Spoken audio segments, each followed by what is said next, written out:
Okay, Amar, you can start the greetings.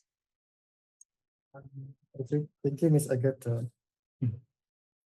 Hello, Mr. Adrien. I am Amar, and I will be your host for today's session.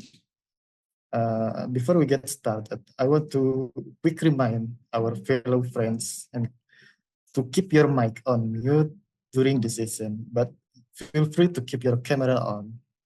We'll be starting right on time on 3 p.m. So we begin shortly after. Thanks. And we have today is officially over 3 p.m., which means it's time to officially begin our session. We have exciting discussion ahead, and to let us through it, we have honor to have wonderful moderator. I'd like to invite Miss Agatha as our moderator. Agatha Dinara, the time is yours. Okay, thank you, Amar. I'm Agatha. I'm honored to be the moderator of today's program. But first, I'd like to thank to Ms. Mareta Fausia as the head of product design department. Thank you for your support, and also our honorable speaker, Monsieur Adrien Gardère. Thank you for giving us a lecturing session. And of course, our beloved students who participate in this occasion. Before we start the session with Mr. Adrien, I would like to invite Ms. Emareta Fausia to deliver speech. Ms. Emareta, the time is yours. Yes, thank you, Bu Agatha. Can you hear me? Yes, of course. Hello, Assalamualaikum warahmatullahi wabarakatuh.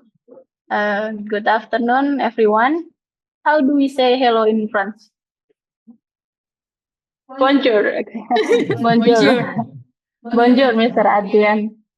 Okay, first I would like to express my heart gratitude to Mr. Adrien for accepting our invitation. It is an honorable opportunity to collaborate with you in this occasion.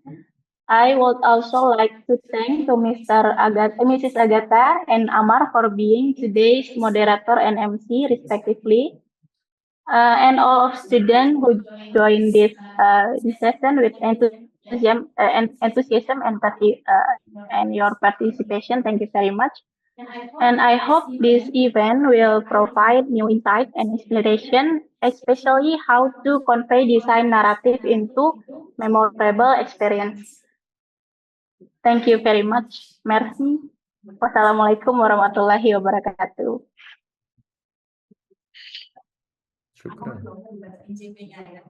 Okay. Okay, I think without any further ado, let's welcome Mr. Adrien Gardère. All Okay, right. Adrien, time is yours. Thank you very much, Agatha. Terima kasih. Oh, you still remember. I remember. Selamat. So you're probably now it's selamat datang. And I still remember Comment allez-vous? Exactly. Je vais bien, très bien. Let me know. I'm going to share my screen. Do you see my screen? Okay. Perfect. Yes, already. Okay, fantastic. Well, I will start by just acknowledging that, first of all, I'm not alone, and the work that I'm going to show you is also the fruit of a team and a whole office of people, designers, architects from around the world, and that are working in the studio, some for many, many years now. And as Agatha invited me to talk about this, I think what I'm trying to show you is how much importance the narrative, the storytelling can have in a. Okay, so it's a team.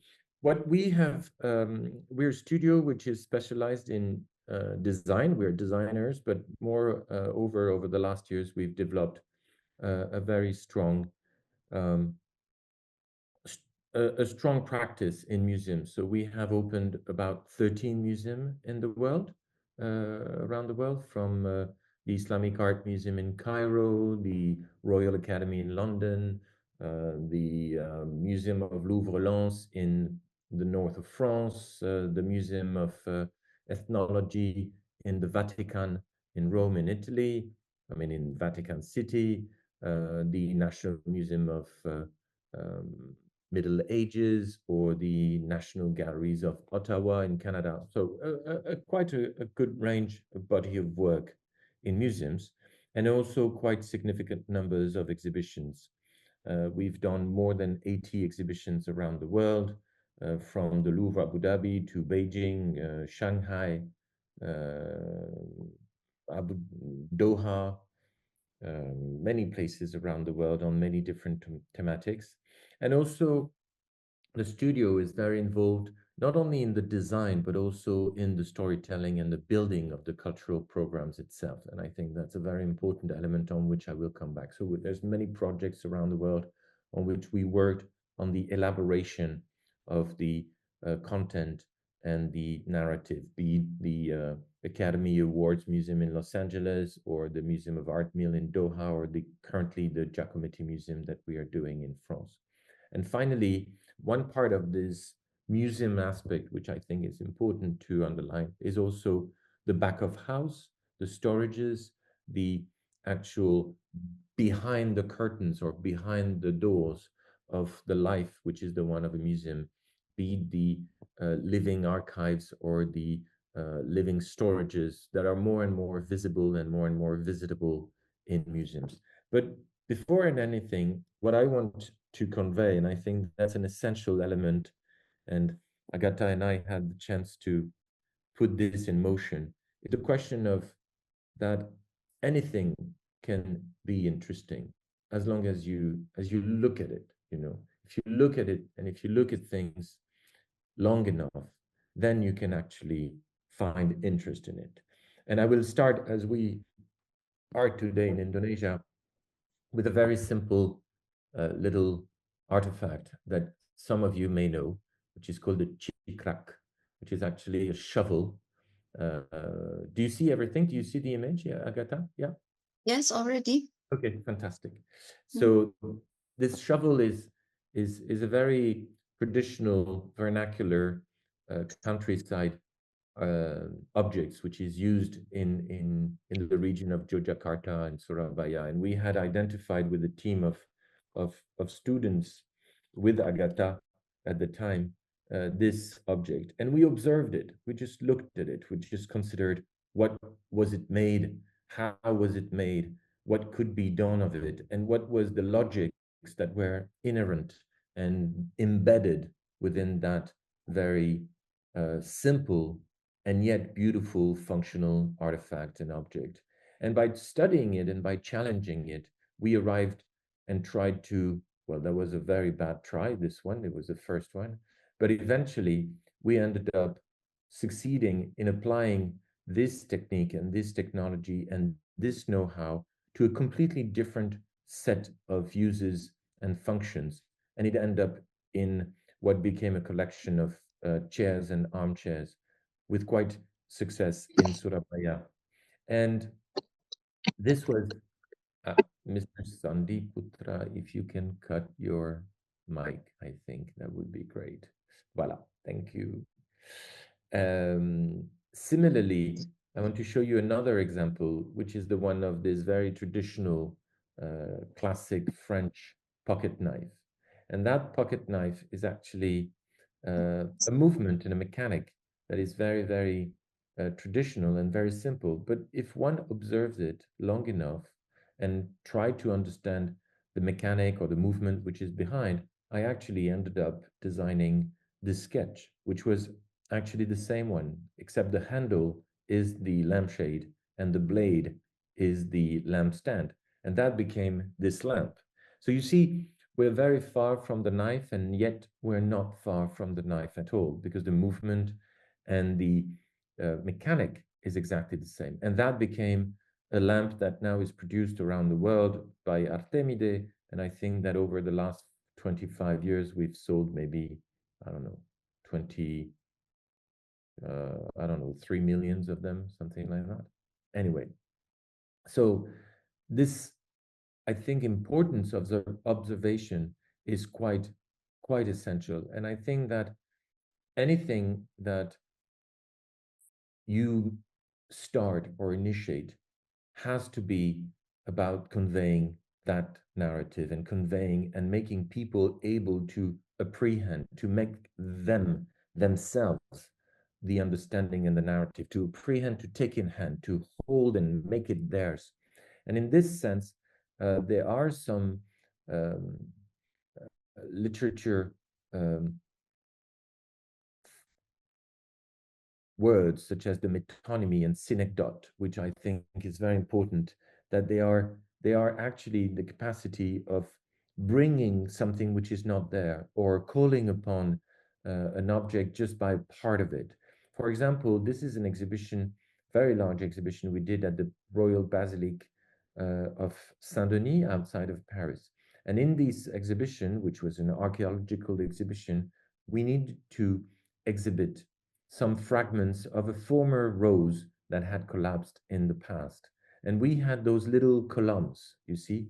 And instead of trying to consider what is it we can design, how can we explain that these little colonnettes had their position within the rose, somehow you have to, again, look at what you have, be it a knife, be it a chikrak, be it a colonnette, and try to see how can you actually design something that is so rooted and so embedded and, I would say, integrated within the very object itself that it does not need to be designed because it is there.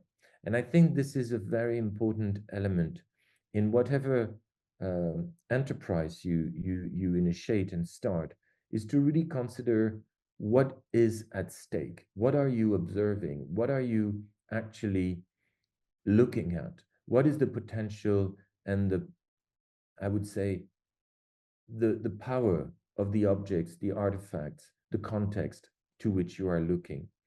And sometimes it can only, it can also be from the very nature of the artifact. This is an exhibition we did in outside of Paris in Sceaux, in the national one national museum of Sceaux, and it was an exhibition about a small pavilion that had been built by Lebrun, which was by Le Nôtre, the architect of the Louis XIV, the King of France, and the cupola inside the pavilion had been painted by a very famous painter called Lebrun. And the pavilion had been closed for many years. And the object of the exhibition was to show all the drawings, very large drawings, very large drawings, about 3 meters by 2 meters, that he had sketched before doing the exhibition. But the challenge was that the exhibition was not here in the pavilion. The exhibition was very far away in the park in another building. So people could not see the cupola at the same time as they would see the drawings. So the question of how do you actually convey the cupola within the exhibition? How do you bring the artifacts, the object of the exhibition within the building was the challenge. And then I discussed a lot with the curators and especially with the restaurator. And they explained me that the painter had never been to the cupola and actually had cut out the motif and the different subjects in canvas and paper, and they had been glued onto the cupola. And you know, I'm sure by your studying, that gluing onto a convex or a concave shape is extremely difficult because you have to stitch and you have to deform and you have the transformations of perspective. So based on that, and knowing that I was exhibiting in a very long room that was about 17 meter long, 10 meter large and 10 meter high,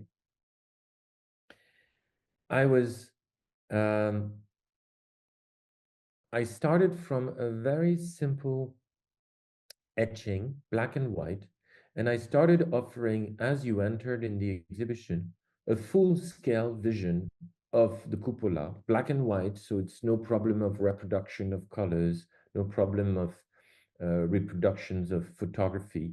It was an other artwork, an etching of the cupola itself. But it's an illusion. It's actually the very cutout and the very technique that was the one of Lebrun, except in scale, so that the first elements were very much smaller than the very last one.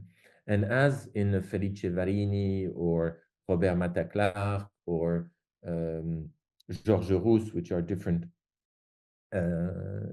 artists who worked on anamorphosis, the idea was that as you entered, you saw a full-scale cupola, but then you would actually walk into it. And then it would become a standard classic exhibition, exhibiting, I would say, the drawings and the subject about the restoration and the renovation of the cupola itself. But you see that the technique of the exhibition is actually coming from the very technique of the object of the exhibition itself. And I think that when you actually succeed in leaning and weaving within the subject and from the subject itself, then you actually succeed. So we're going to go from my office, this is my office, and we're going to move to Cairo in Egypt. So here we are in Cairo in Egypt, where I renovated for 8 years the Museum of Islamic Art. So it's the National Museum of Islamic Art. And you can see here, there's the Nile on the left hand. And on the right hand, you can see the big park. This is the park of the Aga Khan, which is called the Al-Azhar Park. And in red, you have the position of the Islamic Art Museum, which is at the frontier of what is called the 19th century city, the one of the New Cairo, and the Islamic city, which is the more older city. And then in the very, very far east, if you look at the right hand, you have the old funerary pharaonic city. And then that is the building, which is a 19th century building. And again, the first thing was, what is this object? Where are we? The collection had been acquired and constituted within the city itself of Cairo. It was a beautiful collection, but the museum had transformed itself with time, a bit more as a go down and more as a storage and less as a museum per se. This was the state of the museum as I found it, which was quite poor, with the painted lined windows, halogen garden lightings, and the cases were sweet, but the whole thing looked more like a storage. So the first thing I did was a huge inventory, working with the curators to actually recollect the sense of the collection and identified the incredible amount of artifact that we would want to convey, because we had about 50,000 pieces and we selected about 2,500. And then again, just as for the knife, just as for the shovel, the chikrak, I looked at what I had. And what I had was a building that had some logics. And you can see on the photo that the dividing of the ceiling and the ceiling beams and structure was actually an opportunity to maybe create a design or create a deambulation and a grid, a pattern, and a template that would be used within the rooms, because it's a museum without much walls, and it's more like a very successions of corridors. And the people and the museum, people enter in the very middle of the museum. So you had one wing on the right and one wing on the left. And we worked on that idea that on the one hand, we would have a very chronological and chronological journey, quite consistent on the territory of Egypt and Syria, more or less, from the Abbasid up to the Ottoman. Whereas on the Western wing, we would work with more thematics about funerary art, textiles, calligraphy, that are more general and common to the whole of art of Islam. And the idea was that The beam structure would allow us to actually integrate all the HVAC, but also the lighting system and the whole display principles. So we worked on a language of cases and a language of design that would actually find its place within the architecture, celebrate the architecture rather than hide it or take over it. We also worked a lot on the natural light, which was a very important element. We worked and on the basis of a former metallic grid that existed within the building, and that we then systematized and implemented throughout the building windows, creating a shed and a light control that was made of perforated metal with fabrics, so that we could control the amount of natural light and UV entering the museum. But we also worked with the lighting designer in order to make sure that the temperatures of lightings and the level of lightings that were in the building, yes, that were brought into the museum matched exactly the temperature and the quality of the light that was naturally going through the windows. And then another element was that, and this is quite an interesting story, is that I knew the museum was cleaned with buckets of water every day. And I knew this would not probably change. So the walls were kind of maculated and stained up to 40 centimeters. And the walls were quite, I would say, just stained by the water and the cleaning. So I decided to have a plinth that would run throughout the museum so that we could protect the base of the walls.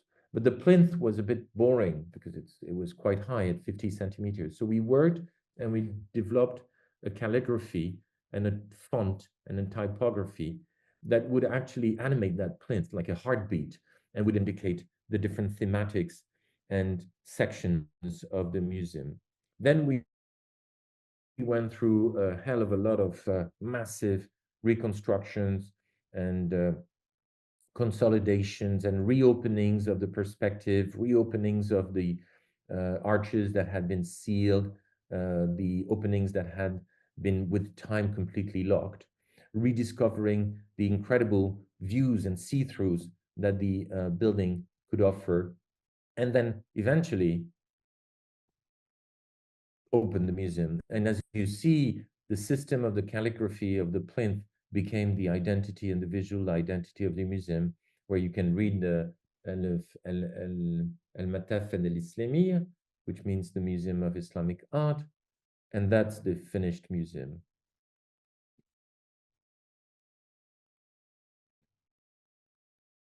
Where the importance of light, the importance of natural light, the importance of inviting people to circulate around the cases and not be just crossing the rooms and going from one wall to another, but rather evolve and deambulate, meander within the architecture and within each of the rooms, where you can see that the grid of the template and the grid at the ceiling is actually projected onto the floor, where the set of cases and display actually recreate this very center room, like the kaha, which is the central courtyard that you have in the traditional Middle Age houses in the architecture of Cairo.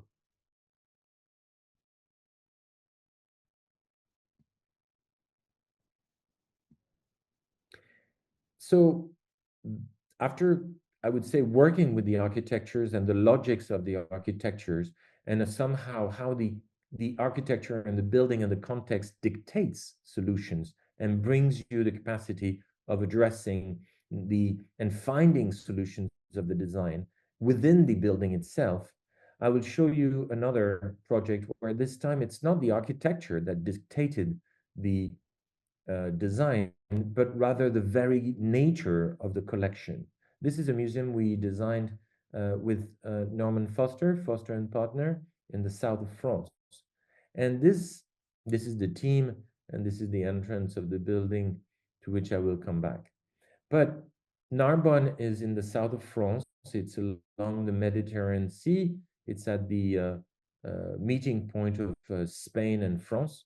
And this is where the actual the Roman Empire arrived by the sea, by the Mediterranean, and settled their first capital in Gaelic France.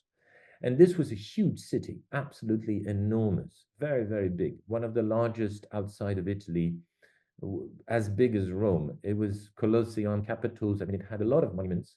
But strangely, because it was very old, it was also very pagan. So in the late antiquity, when the Roman were becoming very Christianized, and also because the land was drying and the port and the nautical port had kind of dried along the shore, they decided to destroy the city. And they destroyed the city entirely, used the stones, and built the city walls. And the city walls, we in the 19th century dynamited them and destroyed entirely the city walls and collected the stones of interest, the Roman stones that had been the one of the palaces, of the tombs, of the capital, the Colosseum in the past that had been destroyed, that had been used again for the sake of building the city walls of the city, and that we had dynamited. Well, those stones of interest were gathered and collected and brought into a desacralized church where they stayed about 120 years. The museum was to host these collections and display it in a very different and new fashion. And the program was to actually display them only partially and have a huge storage where they would be brought for restoration, renovation, storage. So it was quite an odd program because all the stones were visible in that beautiful church in the past. That's when we started dismantling the collection and bringing back to the future museum. And strangely, the program had in mind of having it, I would say, not all the stones visible. And that sounded to me very, very peculiar and very, very disappointing because to a certain extent, you wanted to maintain the collection visible to the whole public. So thinking about the very nature of the stones, thinking, what are those stones? What are they? They are fragments, fragments of a monumental something, monumental walls, the city walls originally, monumental part and fragment of the monuments to which they belonged beforehand, be it a capital, a colosseum, a villa, or a tomb. So they are the fragments. And thinking of that, I was like, well, the fragments are like pixels, you know, they are like a part of something. Why don't we, instead of creating a storage that would be hidden to the public, why don't we create a, a library, an enormous bookshelf, a glyptothek, a library of stone, a system that would allow us to actually both store and display the collection, but also allow the curators, the archaeologists, and all the researchers to work and manipulate those stones. So somehow remain within the logics that had been the one of the stocking and the storage of the collection within the church, but brought at the scale of the very city walls that was once the house of these incredible stones. So somehow it became a natural fragment of a wall, an enormous wall that would separate the professional and the public part of the museum. So we worked and designed on the pallets that became the mounts of the stones. This is a sample, but also we started considering that we could actually have a system where the multimedia would not be attached or dedicated to one stone, but rather in the wall, and the machine that is actually moving the stones could bring a stone within that display system and actually change the content and the narrative. So we proposed this to the architect, and the idea of the wall became somehow the spine of the building. It became the complete backbone of the project, with an entrance, the boutique, the wall itself, with a via lapidaria, which was like an agora, like almost a public space, and distributing the temporary exhibitions as much as the permanent exhibitions and the auditorium. And then on the other side, we had the laboratories and also the rest of this required storage that were needed. So these are models of this massive wall, which is actually almost the scale of the project we did for the cupola, because it's about 70 meters, 72-meter long and about 12-meter high. And then we started working with the architect also on the nature of the construction, working with a kind of a technique which is called sire wall, which is structural insulated ramped earth wall, which is a system of dry concrete that are structural and insulating, and then the same nature on the outdoor and the indoor. And then on it, place those prefab beams of structures. That's the building. And actually, it's two buildings that are meeting at the point where the wall would be. And that meeting point is almost a dilatation and zenithal light. And it became, it really is the agora, the big piazza of the building itself. And this is the finished project. This is the entrance with the impluvium, referring to many of the traditional Roman architecture. This is an installation of multimedia we displayed on the entrance wall with those what is called the bornes miliaires, which are these milestone stones that were along the roads of the Romans throughout Gallic, France, Italy, and Spain, and which marked the kilometers and the miles. And then this is the baby, this is the monster. And it was quite incredible because it's almost at the same time a contemplating invitation, but also it gives you a sense of the monumentality to which these buildings belonged. And then that system of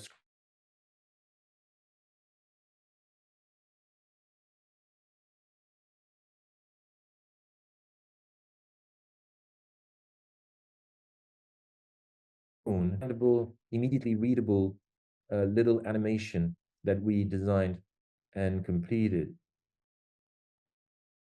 And then you had these digital table that allows you to actually scroll through the walls, and all the stones that are highlighted are the ones that have already been digitalized, and you can manipulate and you can actually see, and you see the natural light falling onto the wall. And this is the machine called a transtoker, which is a kind of a forklift on a shelf, on a ladder, and that actually removes and orientates the whole system. And this is the permanent galleries of the museum. And again, we worked a lot on the principles of the Roman architecture, and we worked on the idea of the villa and the domus, distributions of space. And instead of having multimedia completely embedded, est-ce que tu peux fermer la porte, s'il te plaît? Non, c'est pas pour nous. On n'a pas de machine espresso. Tu peux. And sorry. So we created those alcoves where the multimedia could be completely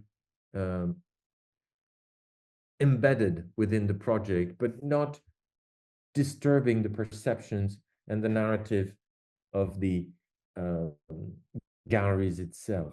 So this is the galleries, the permanent galleries. As you can see, we have the same walls that are the ones of the building itself.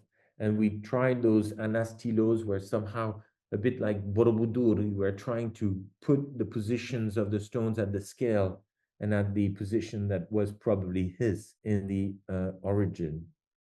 But the atrium, we have these projections of multimedia frescoes that kinds of tells you what were the decor of the original villas.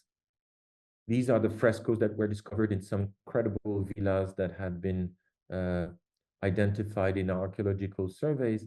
And always the wall is not very far, telling you of the past and telling you of this old city that disappeared. And these are the alcoves. So the idea was that instead of having the multimedia by the artifacts and that would disturb the relationship with the artifact, we would have these rooms in which you could organize different content.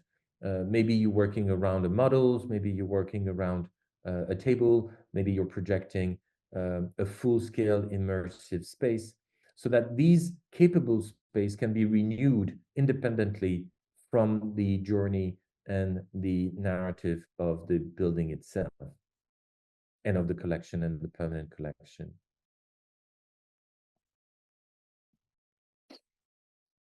So this is a small movie that will show you how the museum is activated.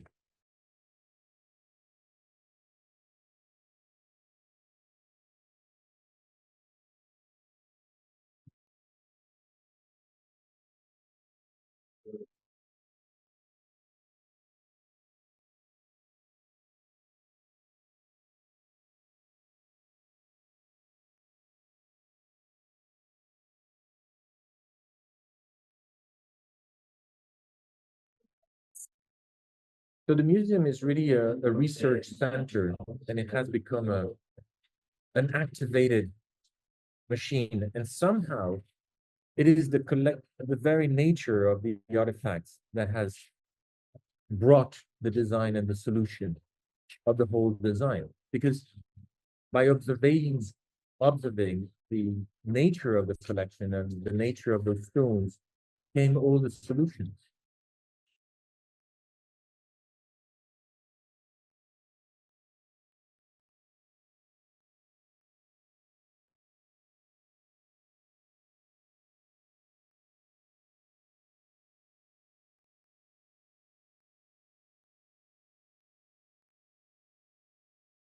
That's the machine.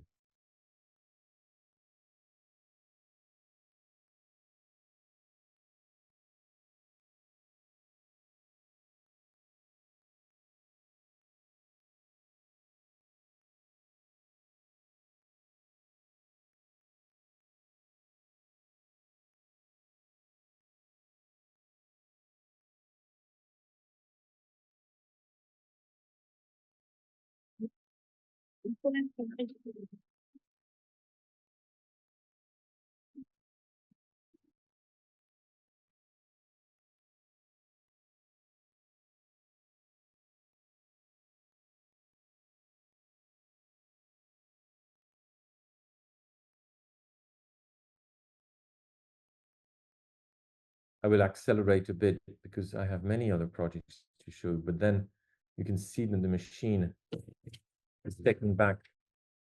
So every day, about every 15 minutes, the wall is totally reorganized and the machine reorganizes the stones. So somehow we succeeded in creating something completely dynamic where the collection is alive and performative itself. So now let's go to somewhere else. We're going to go from Narbonne in the south of France to Canada and Toronto to the Aga Khan Museum in the outskirts of Toronto. And this is a building very different from a Japanese architect called Fumiko Maki, with whom we worked right from the scratch and from the beginning. And the logics of the building was this very large courtyard, almost a kind of a Kaaba of light, you know, that's around which everyone circulates and distributes the functions of the museum. So we worked very much on that idea of this central courtyard, the central Kaha, that was the one of the project, and acknowledging the fact that in the Middle East architecture and Islamic architecture, you rarely enter directly into the private spaces. You always have, as you can see with the red arrow, you always have these kind of thresholds and chicane that prevents you from entering straightforwardly into the core of the space. So we worked with the architect working hand in hand with the curators, the directors, to try to distribute the collection and make the narrative, again, make it relevant and make it connected to this space. So we worked with the architect, with the curators, and considering the circulation around that central courtyard, and considering that we had Mamluk fountains around which we would circulate also a biggest Iranian Safavid carpet around which we would turn. And we decided to modify a bit the architecture, and we suggested and convinced the architect to suppress the stairs that you can see in number 4, to create a wall on number 1 that would bring people at the beginning of the gallery, to destroy the lobby of the freight elevator and open it so that you could circulate again around it, and create a vestibule that would allow you to go back into the circulation around the courtyard. So we had one challenge, which was this long green wall that you can see in number 1, and was to say, what do we do along this wall? How do we animate this journey, and how do we make it part of the narrative and part of the storytelling? Because people had to walk up to here before they start the gallery and before they start the visit itself. So we thought that actually we could make the best advantage of this wall by animating it. So what we did is that we took some of the artifacts of the collection and decided that we would project them on this wall, so that suddenly people would have another point of view onto an artifact. So here, this is an Iznik plate that we animated, and people would walk along it, but it would allow you also to understand, for example, that an Iznik tile like this one, and we have only 2 in the collection, is actually not just a nice little floral decorative motif, but is actually an incredible geometric, fractal, mathematic motif that you can only understand the relevance of if you have more than 1 tile. But in the collection, we only had 1. So these systems would allow to actually create a small animation that would somehow enhance and participate to the visual literacy of the public, and teach them or invite them to look at the artifact differently and consider them in a different fashion. And then they would start into the permanent galleries itself.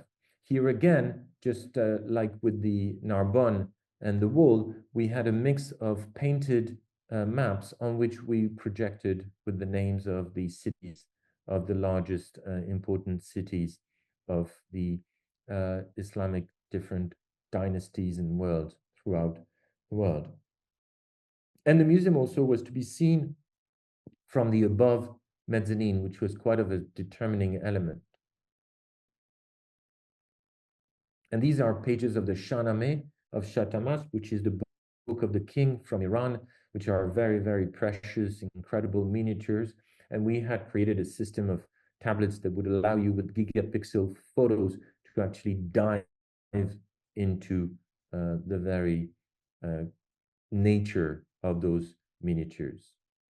So you see here that the multimedia can be also fully participating, just as in Narbonne, if it is used properly to the narrative and to the experience.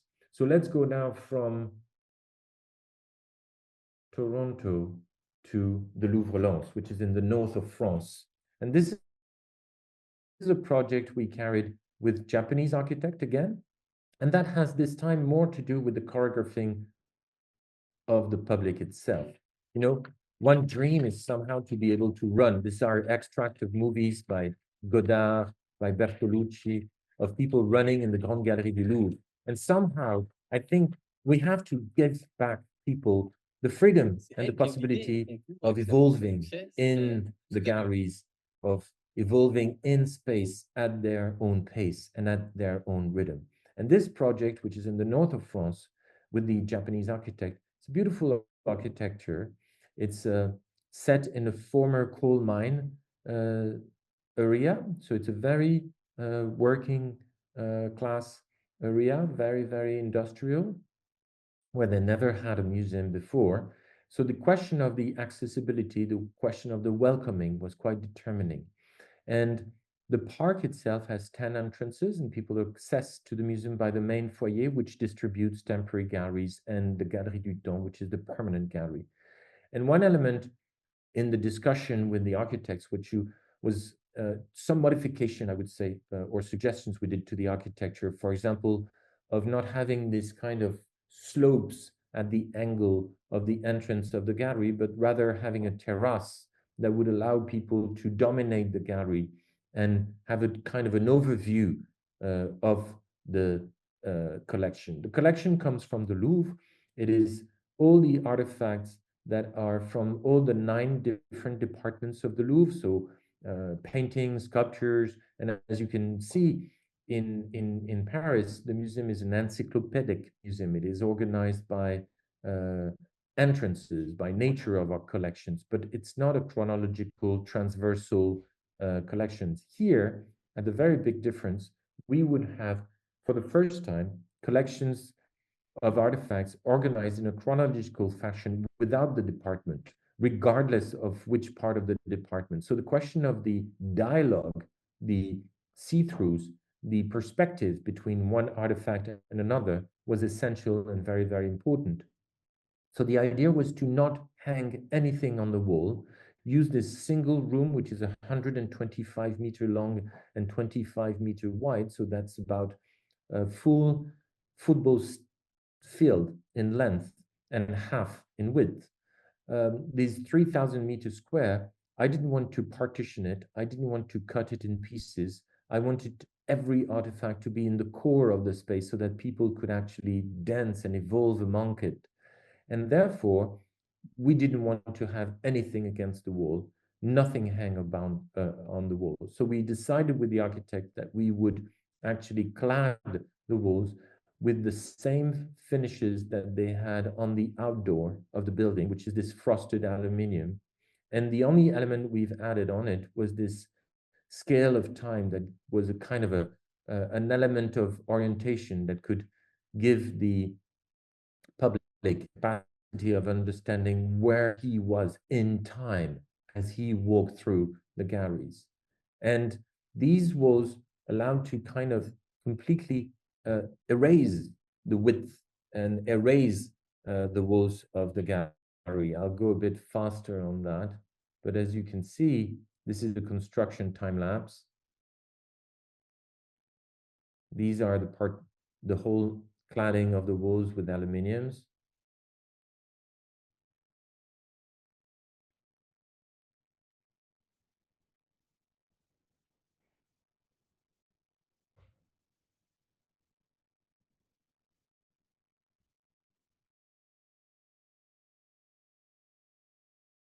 And these are all the inspections that we were carrying with my team and the direction of the museum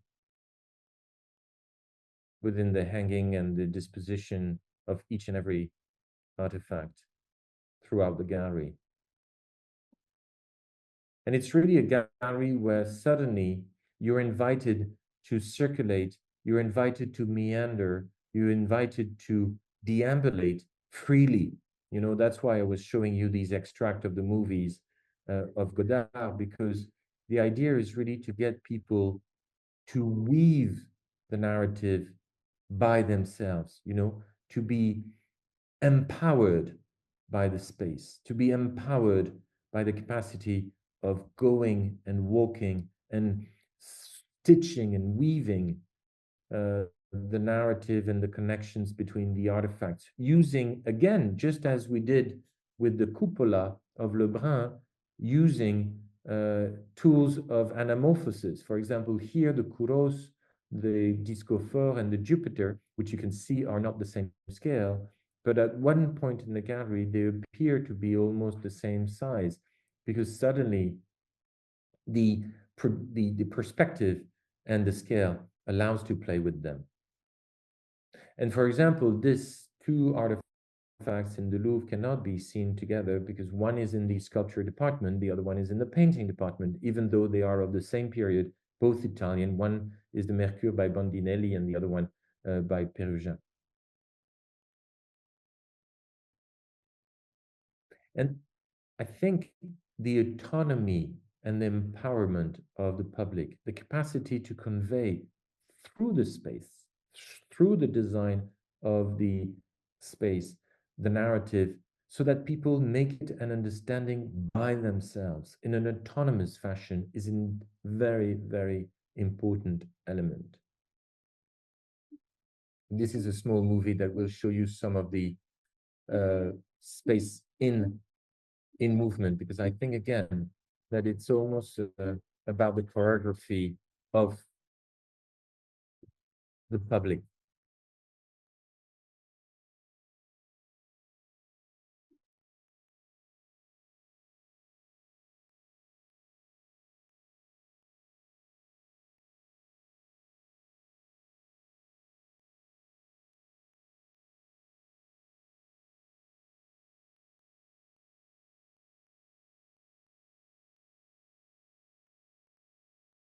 So this is the scale of time. And these are the people, because we work for people, you know? We don't work for ourselves.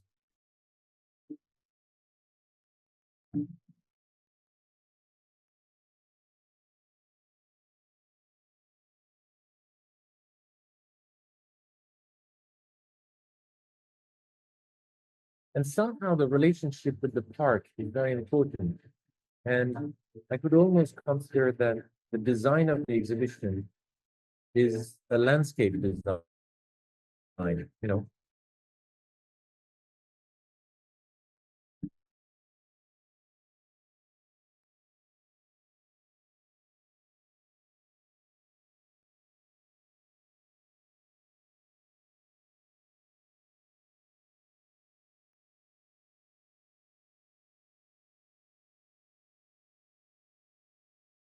So maybe now, just to finish, wanted to show you a different type of intervention where the narrative is not only driven by the nature of the architecture, such as in Cairo, not driven only by the nature of the collections, such as in Narbonne, not only driven by the choreographing of the people and the public among the artifacts like in Lens, or how the multimedia and the nature of the architecture can drive solutions as in Toronto.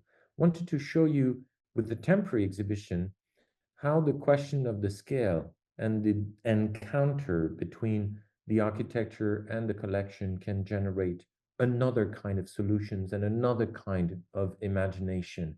And again, just as in all the projects I showed you, it is driven by the observation of what is at stake. And here, we were to do in Shanghai a big exhibition in this huge hangar, which was a former airplane garage, with the incredible collections of Giacometti. This is probably the largest exhibition.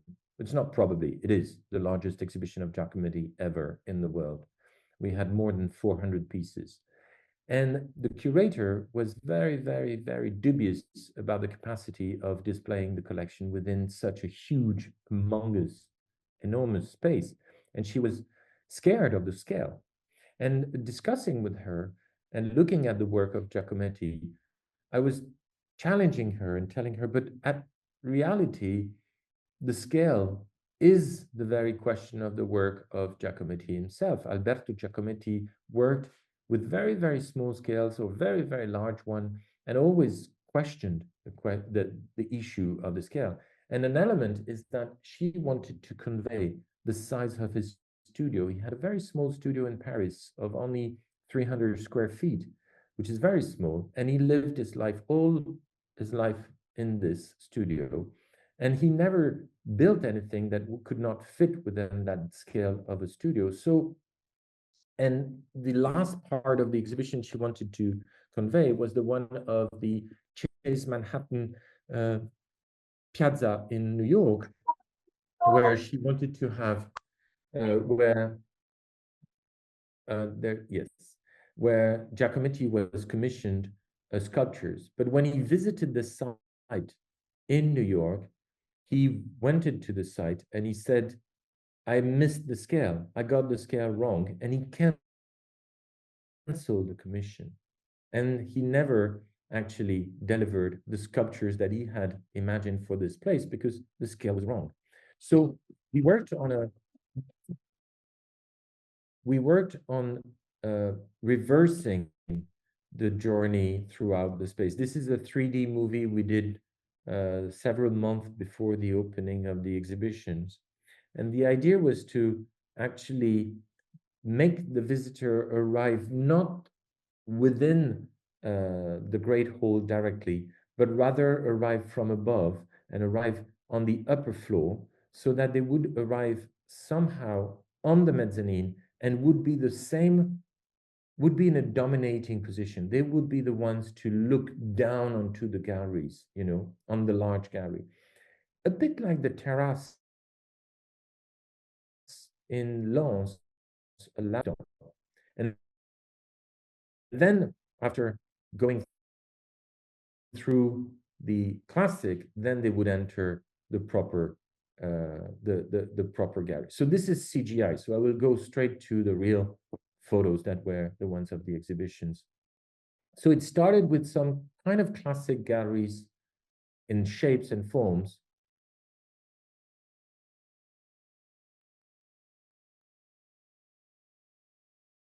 And then we had these elements of metal structures that kind of conveyed the size and the scale of the studio, with this always working with the different models that he worked with so many times, and confronting on an easel a painting and on a plinth the sculptures, because he practiced, of course, both as much as the other. And then we drowned the columns of the building within this kind of fantasized New York skyline that those sculptures never met because they were never brought to New York, and kind of evocate an architecture which is almost a skyline, almost a building size that would rescale the whole building. And funnily, we had some of the prototypes and the very first little maquette he did of these walking man, standing figure, and head. And we worked on them and displayed them within the same design and the same display. So again, the question of the scale, the questions of the size, the anamorphosis. And then behind that wall, you had a cafe evoking the Montparnasse of the 50s, and also a structure which was more like a school space and photo booth so kids could work on it. So you see here again, the scale, the architecture, and the very object of the subject brings the solutions and the scale, which was the one of Giacometti's work. And finally, and I will finish on this, the last thing maybe one can try to create narrative with. We've done the scale, we've done the nature of the architecture, the nature of the collections, the questions of the digital and multimedia interactive tools, the questions of the encounter of a collection with its architecture, and maybe in an exhibition which is not anymore an exhibition about anything but textile, just material. Japanese incredible textile designer called Reiko Sudo, and she asked me to design an installation that could convey the incredible richness of her textile. And textile is so difficult to exhibit because textile is beautiful when it is warm. I mean, it's beautiful when it's actually moving and alive on the shoulders of people. And I looked at the traditions of Japan, and I found out about those koinobori, which are these auspicious kind of wind socks that are used in May for the kids' festival and the young boys' festivals. And we worked on that.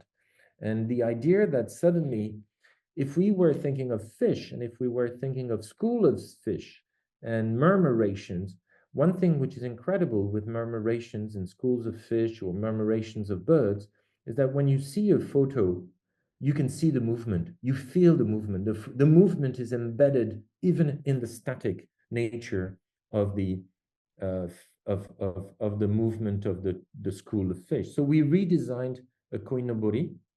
We did some trials, and we worked on the prototypes. And the idea was somehow to create a unique school of fish that would convey the movement, create the movement, generate the movement, so that people could feel the movement even though the movement was not there. So we worked on this, and then eventually created in Tokyo this installation, which was quite extraordinary, with over 320 koi fish twirling and dancing in the space, that generated an incredible loop and became probably the most visited socks exhibition in the world, because we had 100,000 visitors over 3 months that came and just meditated almost in this movement, because suddenly it was dancing around them. We had music created for this show with the music composer from Kyoto, Minami-san, and the space was just incredibly meditative. You know, it was almost a holy space. And some people spend their whole day in there, working and sitting and just enjoying this suspended moment and this suspended movement in the air. Voila. Thank you very much.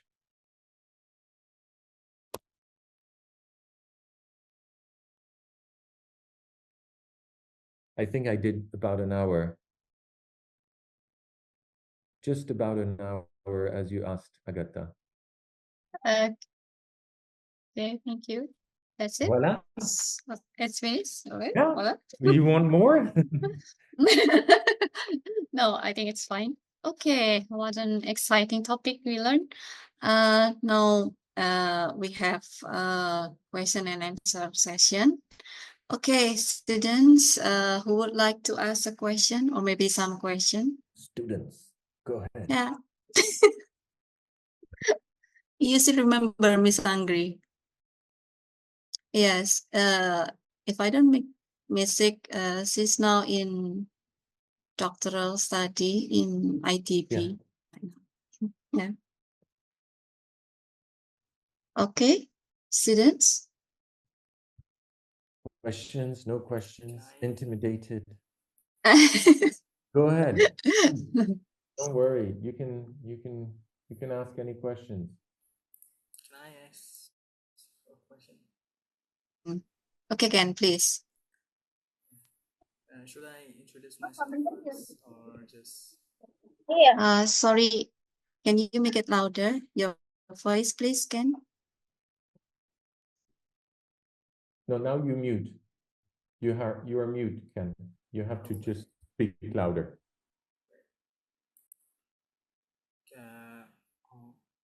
Is it? Speak high. Okay. We can hear you. If you speak very. Yeah.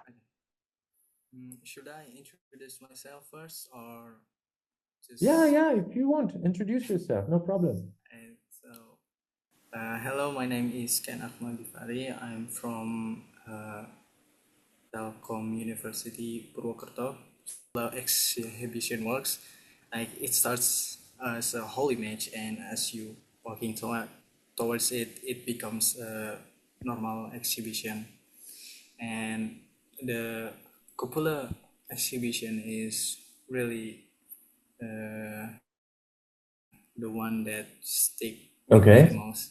So my question is, how do we sharpen or train our creative problem solving mind on everyday basis?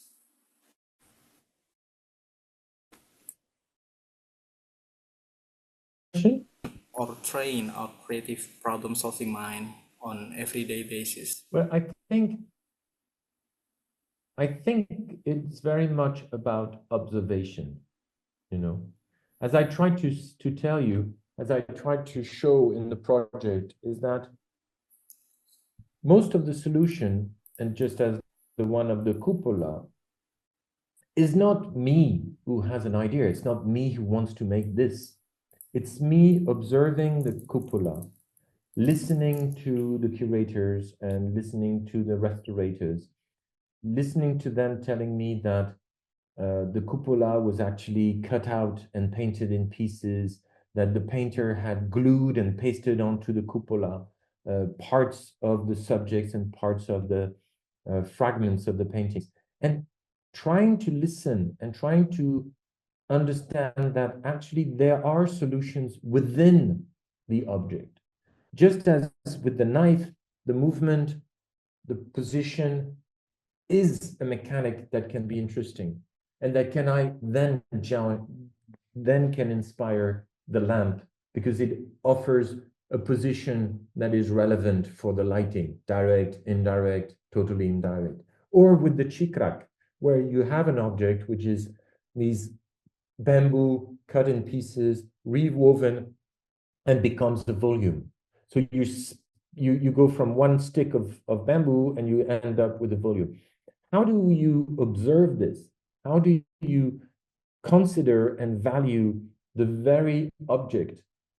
That is for me the way where creativity, because otherwise it's a matter of decoration, you know, you'll do it blue, I'll do it pink, the other one will do it green. And who cares? That's about taste, because then you like it, I don't like it. But it's not about justification for it. There's no rooting, there is no there is no legitimacy, there's no relevantness. And what I think is most exciting and what is most challenging is whenever you have a subject is to consider what is at stake. What am I looking at? Maybe I'm looking at stones. There have 1,200 stones of Roman time. What are they? What are those stones? What can I do with them? And what can they convey? How can I convey the monumentality to which they belong? How can I bring a solution that is almost embedded within the very nature of the object? And I think the more you find these solutions, the more long-lasting they are. It's not anymore about fashion. It's not anymore about I like, I don't like, because it seems obvious. It's spot on.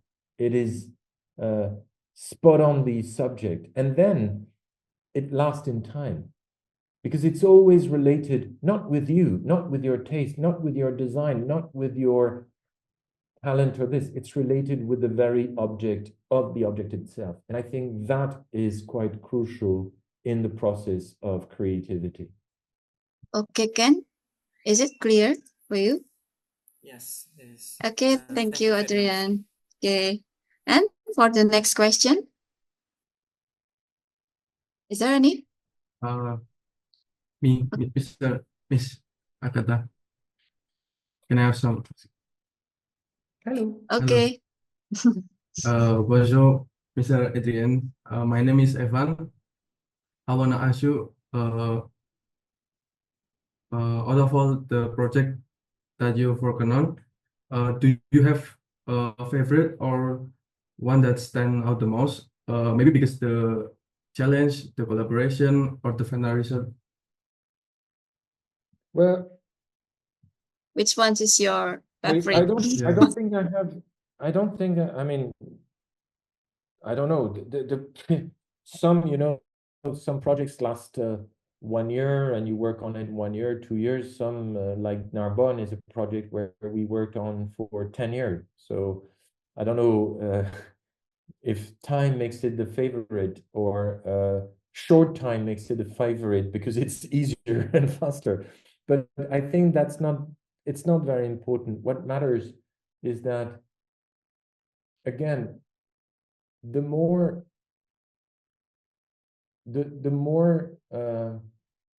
the solution or the design has been driven by a relevant observation of what is at stake and what is the object of the exhibition and the object of the museum, or the object of even an object itself, you know, an artifact.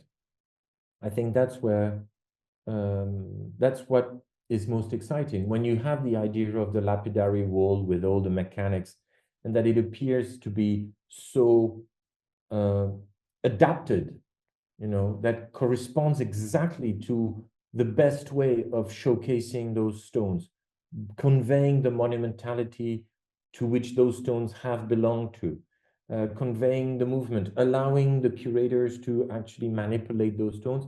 Once you touch or have the intuition that the solution is the right one, just like with the cupola, even though the cupola is much low tech in a way, because it's just a matter of scale and printouts.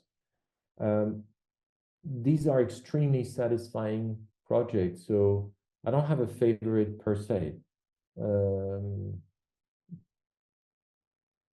No, I don't.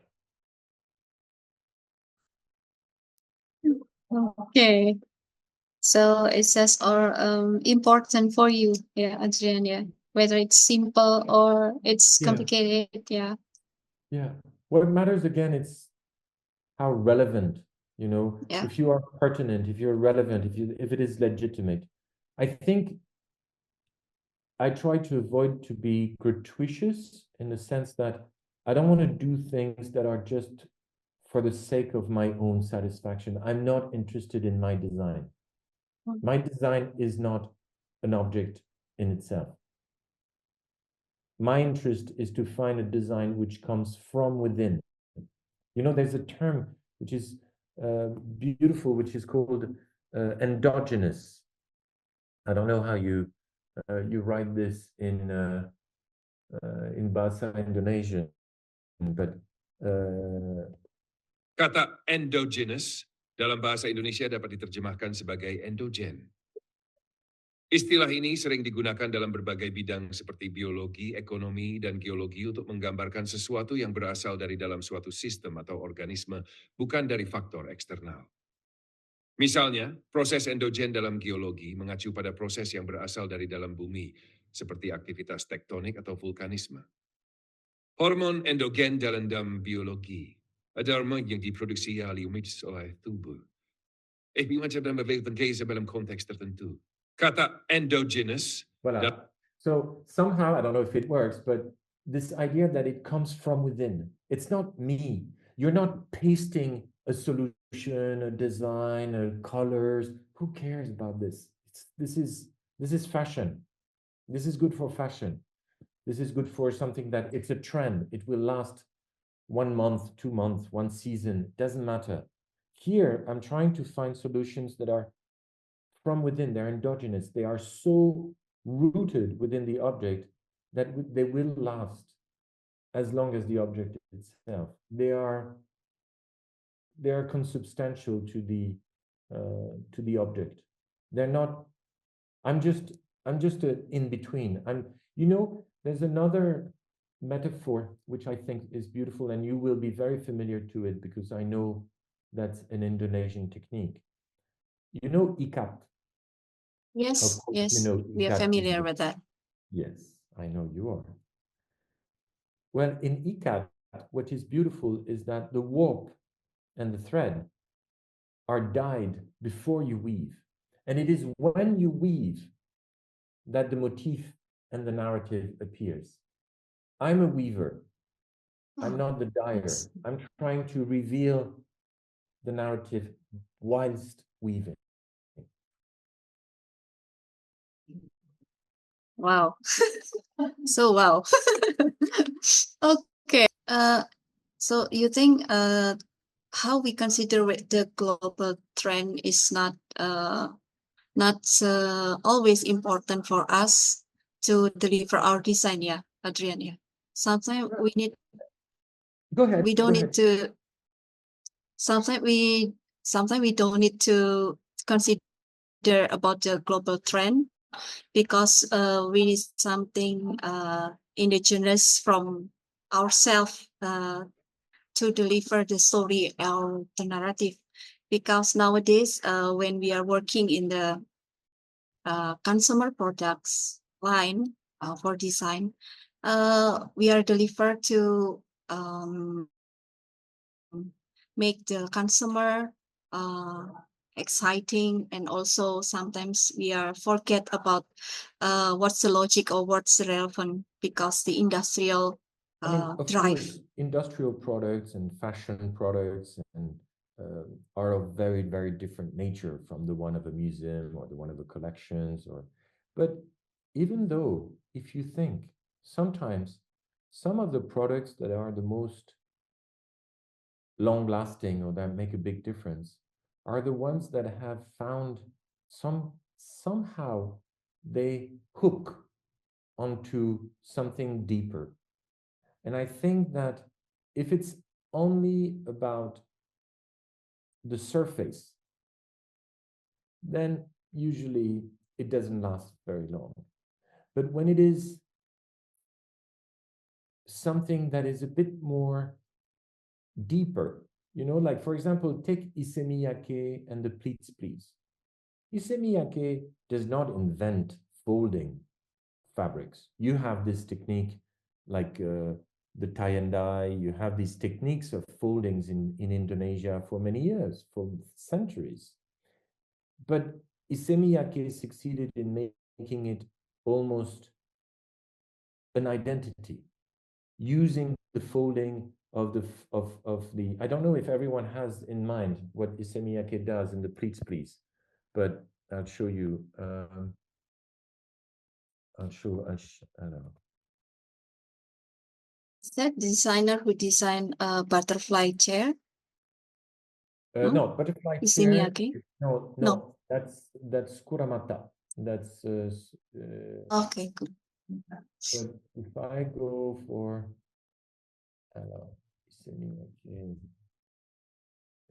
for example, all these techniques I'll show you. I'll share with you. Okay, you see all these techniques of folding are the ones of Issey Miyake. You know them. You see my screen? Yes. Okay. So Pleats Please has become an incredible, throughout the world, Issey Miyake made of these origami techniques of folding, it become a brand, an identity, a full, incredible success. And you can have it different techniques, different forms, different things. But here, it's a matter of finding almost a technique, a solution. But if you take some textile techniques in Indonesia, such as the tie and dye or the batik or etc., sometimes if you only consider the visual aspects, then you remain on the surface. But if you start considering actually a bit deeper into it, then you can find solutions that are more long-lasting. And I think that even if you take the Air Nike, it's because there's this idea that suddenly you can see the air which is under your feet and which is almost symbolized within the very shoe of Nike, that suddenly there's a revolution because you can feel and you can hear, you can almost look at the idea of the suspension that is offered by the Nike shoe, and then all the design comes through it. Or if you take the 3D new technologies of 3D textiles that are so common now in the shoes, where they are so efficient, I think, because there is this encounter between technique and design, between the logics that are the one of the manufacturing and the logics that are the ones of the use. Be it a pocket knife or the chikrak that becomes a chair or that becomes a lamp. And I think that even in consumering projects, even in consuming products, if it's only about the color and the shape, okay, you can have a hit, can be nice, but it will never, I don't think it will last forever. But on the contrary, if you find suddenly a meeting point, an encounter, and a spark between the consumer, the technique, and the culture, the narrative, where it's suddenly you are addressing something that people connect to. And it's not just about liking, it's also about acknowledging, it's also about understanding, it's also about recognizing, then I think you can generate something which is more impactful. Okay, it's just so clear. Okay, maybe one or two question more. Is there any? Okay, I'll read one question from the comment. Yes, I see it with the Yes. question and shadows. Okay, drawing attention to its element. How can art achieve a striking visual appeal? What's it being aesthetically pleasing to the viewer? How can we ensure that the placement of the exhibition is aesthetically pleasing, visually appealing, while maintaining a user-friendly experience? I think what is ugly and not nice is usually not very friendly.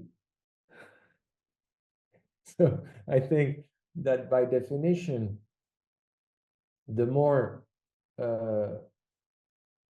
again, I don't think you should think aesthetic and content separately. It's not about, it's not the veneer, you know, you're not just pasting some kind of a surface onto something. It's not separated. Think of things as embedded, you know, like weaving, you know, like weaving rattan, you know, or bamboo. That's the way things connect, and that's the way they are getting strong, and that's where they're embedded. Don't think, oh, I like it this way, I'm going to make it this color, or I like that shape because I like round, or I like square, or I like triangles. Nobody cares about what you like. I don't care about what I like. You shouldn't care about what I like. You should care about, is it relevant? Does it make sense? Is it rooted in the object or in the subject? Is it connected to what is at stake? What are we talking about? What is the challenge? What is the goal? What is the use? What is the destination? And if you observe all this and you find maybe just a thin thread that you can pull on, and then you start pulling and you start weaving and embroidering, then what you will make will not be about your taste, your like. It will be about how rooted, connected, and pertinent it is. And I think that is what brings most consideration to the end user, because then you are considering him. You're not just producing yet another object, yet another product. You're doing something that suddenly has much more meaning and reason to be. You know, we're surrounded by objects. We're drowning under objects. We're throwing objects more than we produce. So we should be careful about what we add in the world, so that it's not just gratuitous, but actually justified. That's the first ecology, I think. Yes. Okay, Ajib, are you from Telkom University, Bandung? Yes. Or maybe there's a problem on his mic, so That's okay. That's okay. yeah. He just on the commenter. So yeah, well, it's, I think the time is the alumni of Telkom University. Thank you for your coming. Okay, because I think the time is almost up. So Adrien, is there any possibility if there is one or two of my students want to ask you a question, so I can send you email or. Yeah, if you Oh, want. okay, thank you.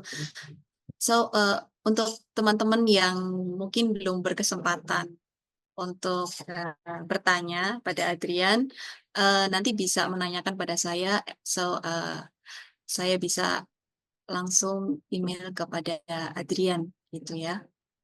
Okay, I've already explained to my student that they could send me email, so I forward to you. To you, and you convey Yes.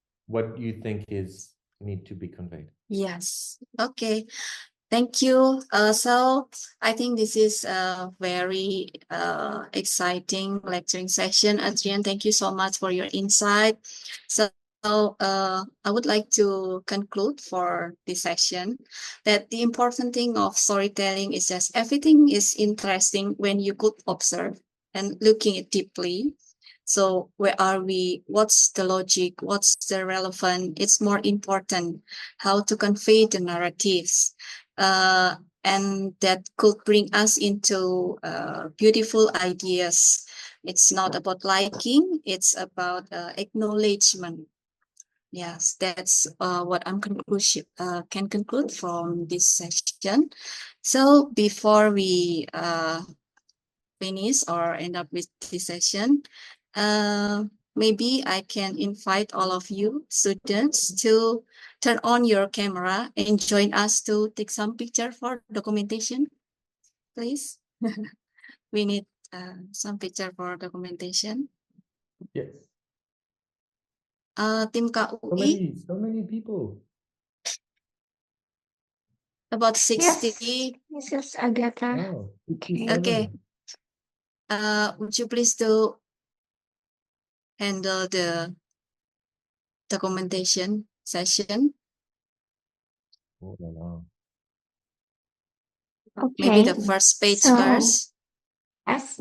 So we will start on the first page first. Okay. 1, 2, 3. Okay. And then the next page. Please be ready. 1, 2, 3. And the last page. 1, 2, 3. Okay, thank you very much. Terima kasih. Okay. Sama-sama. Thank you. Thank you, Mbak Jasmine. Okay. Thank you very much, Adrien, once again, and also Miss Emareta, and all of you all of the students who have participated in this occasion. Stay healthy and be happy. Hope you see you in the next occasion, Adrien, if it's possible in the next time. Okay. Au revoir. Au revoir. And merci. Give my best warm regards to your team also in France. Thank you. Thank Thank you very you. much, Agatha. Yeah. Terima Bye-bye. kasih. Bye-bye. Yeah.